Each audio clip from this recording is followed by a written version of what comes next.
தாவேகாவுடைய நிதியமைச்சர் மரிய வில்சன் அவர்கள் மைக்கெல்லாம் கீழே தள்ளி விட்டு என்ன கேலி பண்றீங்களா, நான் யாருக்காகவும் என்ன மாத்திக்க முடியாது, நான் இப்படிதான் இருப்பேன் அப்படின்னு ரொம்ப டென்ஷனாகி பேசியிருக்கிறாரு.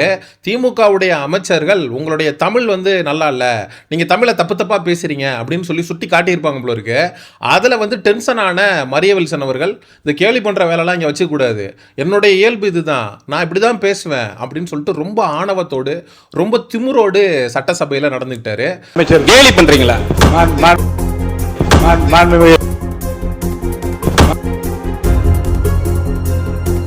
கேலி பண்றீங்களா? நிதியமைச்சர் கொஞ்சம் கோவப்படாதீங்க. மாண்புமிகு பேரவை தலைவர் அவர்கள் இல்ல நீங்க லைட்டர் நோட்ல எடுத்துங்க, டென்ஷன் ஆகாதீங்க அப்படின்னு சொல்லிட்டு சொல்றாரு நிதியமைச்சர்கிட்ட. முதலமைச்சர் விஜய் அவர்கள் உட்கார்ந்துருக்காரு. இவ்வளவு பேர் இருக்கும்போது அப்படியே அப்படி உள்ளுக்குள்ள இருக்கிறது அப்படியே வெளில வந்துருது. மரிய வில்சன் அவர்களை ஒரு வீட்டுக்குள்ளே போயிட்டு இந்த ஒரு அடாவடித்தனம்லாம் பண்ணார் இல்லையா, அந்த வீடியோலாம் வெளியாச்சு இல்லையா, அந்த வீடியோவில் எப்படி ரொம்ப ஆக்ரோஷமாக பிஹேவ் பண்ணாரோ அதே மாதிரியான பிஹேவியர் அப்படிங்கிறது மரிய வில்சனுக்கு வெளியில் வந்துருச்சு. ரொம்ப லைட்டர் வெயின்ல எடுத்துக்கோங்க. இல்ல பெரிய கைடன்ஸ் பண்ற மாதிரி பண்ணக்கூடாது. ஏன் ஸ்டைல் இதுதான், அவருக்கோசம் நான் மாத்திக்க முடியாது, எல்லாருக்கும் நான் மாத்திக்க முடியாது. இல்ல மாண்பு உறுப்பினர் உட்கார. மாண்பு அமைச்சர் கேலி பண்றீங்களா? மாண்பு அமைச்சர் கேலி பண்றீங்களா? மாண்பு நிதியமைச்சர் கொஞ்சம் கோவப்படாதீங்க. அப்படி என்னத்தை தப்பா கேட்டுட்டாங்க, தமிழை ஒழுங்கா பேசுங்க அப்படின்னு சொல்லி கேட்டுட்டாங்க. இந்த மரிய வில்சன் அவர்கள் திமுகவுடைய அமைச்சர்கள் கேள்வி கேட்டுட்டாங்கன்றதுக்காக டென்ஷன் ஆகலை. சாட்டை துரைமுருகன் போட்ட அந்த ட்ரோல் வீடியோவை நைட்டெல்லாம் உட்காந்து பார்த்துருப்பார் போல இருக்கு. இந்த நீலாம்பரி படையப்பா படத்தில் விடிய விடிய படையப்பாவுக்கு கல்யாணம் ஆன அந்த கேசட்டை திரும்ப திரும்ப போட்டு பார்ப்பாங்கல்ல, அது மாதிரி மரிய வில்சன் பார்த்துட்டு சாட்டை இப்படி பண்ணிட்டானே, நம்மளை இவ்வளோ கேவலப்படுத்திட்டானே, நம்மளுடைய தமிழ் புல்டோசர் விட்டு ஏத்துறான், தமிழ் ஏன் ஊசலாடாதுன்னு கேட்டுட்டாங்களே. வாழைப்பழ தோல் வலிக்கு வாலிபர் உயர் ஊசல், இந்த வருடமாவது மழை பொழியுமா, சென்னை மக்கள் தூக்கம் பாத்தியா மேன், பாப்பா தூக்கத்தை கூட எவ்வளவு தூக்கலா சொல்லுது அப்படின்னு தமிழ் மேல புல்டோசரை விட்டு ஏத்துறா, ஏன் ஊசலாடாது அப்படிங்கிற மாதிரி 41,900 என்னது 41,900 41,900 அப்படின்னு தப்பு தப்பா பட்ஜெட் கூட்டத்தொடரில் பட்ஜெட் வாசிக்கும் போது தமிழ் பேசவே வரல. இதைத்தான் சாட்டை துரைமுருகன் எடுத்து கலாய்ச்சி விட்டு இருந்தாப்ல. மரிய வில்சன் ஒரு பிரிட்டிஷ் ஃபெல்லோ, ஒரு இங்கிலீஷ் ஃபெல்லோ. அவர் பார்த்தீங்கன்னா ரெஸ்பெக்டட் சீஃப் மினிஸ்டர், அதாவது மாண்புமிகு முதலமைச்சர் அப்படின்னு சொல்லி மரிய வில்சனுடைய வாயில் வராதா? 41,900 பேசுகிறாரு, 41,900 அப்படிங்கிறது மரிய வில்சனுடைய வாயில் வராதா? தமிழை இப்படி கூட்டி எழுத்து கூட்டி படிக்கும் போதே இப்படி தப்பு தப்பாக பேசுகிறாரு. இது தமிழ்நாட்டு சட்டசபைங்க, இது பிரிட்டிஷ் சட்டசபை கிடையாது, இது அமெரிக்கன் பார்லிமெண்ட் கிடையாது. நீங்கள் இங்கிலீஷில் பேசுகிறது மரிய வில்சன் உண்மையிலே என்ன சொல்லியிருக்கணும் அப்படின்னா, ஆமாங்க இது வரைக்கும் என்னுடைய வாழ்க்கையில் நான் இந்த மாதிரி தான் தமிழ் பேசி பழகிருக்கேன், இப்போ நான் நிதியமைச்சர் ஆகிட்டேன், இன்னும் கொஞ்சம் அவகாசம் கொடுத்தீங்கன்னா நான் சீக்கிரம் தமிழ் கற்றுக்கிறதுக்கு முயற்சி பண்ணுறேன் அப்படின்னு மரிய வில்சன் அவர்கள் சொல்லியிருந்தாருன்னா நம்ம கைதட்டி பாராட்டலாம். இன்னைக்கு காலையில் தான் ஒரு தீர்மானம் ஒன்று போட்டாங்க தாவேக அரசு சார்பில். தமிழ்த்தாய் வாழ்த்துக்கு முக்கியத்துவம், தமிழ்நாடு முழுவதும் எங்கே அரசு விழா நடந்தாலும் என்ன நடந்தாலும் முதல்ல ஒழிக்கக்கூடியது தமிழ்த்தாய் வாழ்த்தா தான் இருக்கணும் அப்படின்னு சொல்லி விஜய் அவர்கள் பேசியிருந்தார். அமைச்சர் ராஜ்மோகன்லாம் எந்திரிச்சு, தமிழ் தாயின் தலைமகனே இப்படி ஒரு விஷயத்தை பண்ணதுக்கு எங்களால் உங்களை பாராட்டாமல் இருக்க முடியல அப்படின்லாம் ராஜ்மோகன் பேசினார்.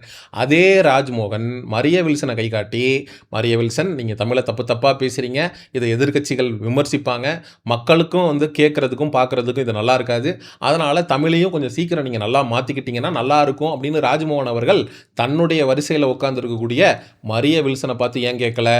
அதுவும் மரிய வில்சனுடைய ஆணவ பேச்சு எந்த அளவுக்கு இருந்திருக்கு அப்படின்னா, உங்களுக்காக என்னால் மாற்றிக்க முடியாதுன்னு திமுகவுடைய உறுப்பினர்களை பார்த்து எம்எல்ஏவை பார்த்து சொல்லியிருந்தா பரவாயில்ல, யாருக்காகவும் என்னால் மாற்றிக்க முடியாது அப்படின்னு சொல்லி சொல்கிறாரு அப்படின்னா, அங்கே உட்காந்துருக்கிற முதலமைச்சரையும் அவர் மதிக்கலை, பேரவை தலைவரையும் மதிக்கலை, சக அமைச்சர்களையும் மதிக்கலை, தமிழ்நாட்டு மக்களையும் மதிக்கலை. மிஸ்டர் மரிய வில்சன் அவர்களே, நீங்கள் சட்டசபையில் பேசுகிறத உங்களுடைய ஆளுங்கட்சி உறுப்பினர்களும் எதிர்கட்சி உறுப்பினர்களும் மட்டும் பார்க்கல, லைவ்ல லட்சக்கணக்கான தமிழ் மக்கள் பார்த்துக்கிட்டு இருக்காங்க. என்னங்க மாண்புமிகு நிதியமைச்சருங்கிறாங்க, தமிழை வந்து இவ்வளோ தப்பு தப்பாக பேசுகிறாரு அப்படின்னு மக்கள் முகம் சுளிக்க மாட்டாங்களா? மக்கள் முகம் சுளிக்கிறது இருக்கட்டும், உங்களுக்கு ஓட்டு போட்ட நபர்கள் இவரை நம்பி ஓட்டு போட்டோமே, என்ன இவரோட தமிழ் அப்படிங்கிறது தரிகினத்தமாக இருக்குது, இப்படி தமிழில் பேசுகிறாரு அப்படின்னு யோசிக்க மாட்டாங்களா? மாண்புமிகு நிதியமைச்சர் மரிய வில்சனுக்கு வந்து தமிழ் வரல, யாருக்காகவும் என்னை மாற்றிக்க முடியாது அப்படின்னா மரிய வில்சன் அவர்கள் வந்து அமெரிக்கா கிளம்பி போயிடுறது நல்லது. அமெரிக்காவில் ட்ரம்ப்புக்கு எதிராக போட்டி போட்டு நீங்கள் பிரசிடென்ட் எலெக்ஷனில் நின்று அமெரிக்கன் பார்லிமெண்ட்டுக்குள்ளே போயிட்டு உங்களுடைய ஆங்கில புலமையை, இங்கிலீஷ் ஆற்றலை நீங்கள் அங்கே வெளிப்படுத்துனீங்க அப்படின்னா தாராளமாக வந்து அது பாராட்டப்படும்.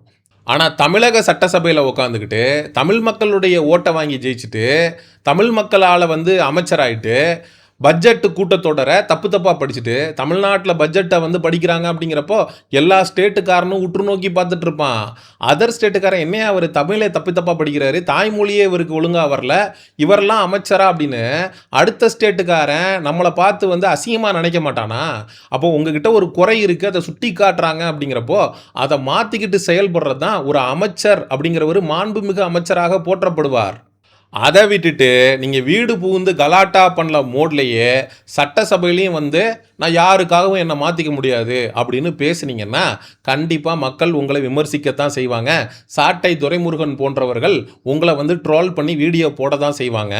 சாட்டை துரைமுருகனுடைய வீடியோவை பார்த்து முதலமைச்சர் விஜயவே வந்து தன்னை மாற்றிக்கிட்டார். ஆக்சுவலாக வந்து இப்படியே உட்காந்துருந்த முதலமைச்சர் விஜய் அவர்கள் இன்னைக்கு ரியாக்ஷனை மாற்றி சிரிக்கிறார். திமுகவுடைய எம்எல்ஏ ஒருத்தர் பேசுனதுக்கு விஜய் முகத்தில் வந்து ரியாக்ஷன் மாறி இருக்கு, சிரிக்கிறார். ஆர்டிஃபிஷியலாக இருந்தால் கூட விஜய் தன்னை மாற்றிக்கணும்னு நினைக்கிறாரு. ஏன்னா நம்ம இப்படியே கையை கட்டிட்டு இப்படியே விட்டத்தை பார்த்துட்டு உட்காந்துட்டு இருக்கிறத 4 பேர் ட்ரோல் பண்ணி போடுறாங்க. சாட்டை துரைமுருகன்லாம் ப்ராப்பர்ட்டிலாம் எடுத்துகிட்டு வந்து கோட்டு சூட்டெல்லாம் போட்டு அது மிகப்பெரிய அளவில் சமூக ஊடகங்களை காட்டுத்தீயாக பரவுது. முதலமைச்சராக நம்மக்கிட்ட ஒரு குறை இருக்குது, அதை ஒருத்தவங்க சுட்டி காட்டுறாங்க, அதை மாற்றிக்கணும் அப்படின்னு விஜய் அவர்கள் நினைக்கிறாரு அப்படிங்கிறது உண்மையிலேயே பாராட்டுதலுக்குரியது. முதலமைச்சரே மாற்றிக்கலாம் அப்படின்னு நினைப்பாராம். ஆனால் முதலமைச்சருக்கு கீழே செயல்படக்கூடிய நிதியமைச்சர் மரிய வில்சன் யாருக்காகவும் என்னை மாற்றிக்க முடியாது, நான் அப்படியெல்லாம் வந்து தமிழில் பேச முடியாது, தமிழ் கற்றுக்க முடியாது, நான் வந்து தங்கிலீஷில் தான் பேசுவேன் அப்படின்னு சொல்லிட்டு திமிருத்தனமாக வந்து பதில் சொல்லுவாராம். இந்த இடத்துல தான் நிதியமைச்சர் மரிய வில்சன் உண்மையிலேயே முதலமைச்சர் விஜய் அவர்களுடைய கட்டுப்பாட்டில் இருக்காரா அப்படிங்கிற கேள்வி அப்படிங்கிறது நமக்கு எழுது.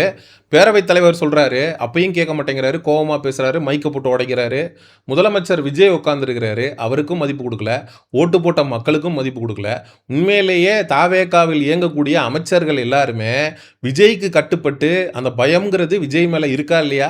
முதலமைச்சர் விஜய் நம்ம பண்ணுறதெல்லாம் பார்த்துட்டு இருப்பாரு, இந்த மாதிரிலாம் பண்ணால் நம்ம தலைவருக்கு பிடிக்காது அப்படிங்கிற பயமும் பதட்டமும் தாவேகா அமைச்சர்களுக்கு இருக்கா இல்லையா அப்படிங்கிறதே தெரில. அனுபவமே இல்லாத, தமிழ் தெரியாத மரிய வில்சன் போன்றவர்களை நிதியமைச்சர் ஆக்குனதுக்கு மரிய வில்சனால என்ன பண்ண முடியுமோ அதை பண்ணிட்டாரு. சட்டசபையில் நான் என் இஷ்டத்துக்கு தான் பேசுவேன், யாருக்காகவும் நான் என்ன மாற்றிக்க மாட்டேன், நான் பேசுகிற தமிழை எதிர்க்கட்சியில் இருக்கக்கூடிய நபர்களும் மக்களும் சகிச்சுக்கணும் அப்படின்னு சொல்லி மரிய வில்சன் அவர்கள் ஆணவத்தோடையும் திமுரோடையும் சட்டசபையில் நடந்துக்கிட்டதை பற்றி மக்களாகிய நீங்கள் என்ன நினைக்கிறீங்க அப்படிங்கிற உங்களுடைய கருத்துக்களை மறக்காமல் கமெண்ட் செக்ஷனில் சொல்லுங்கள்.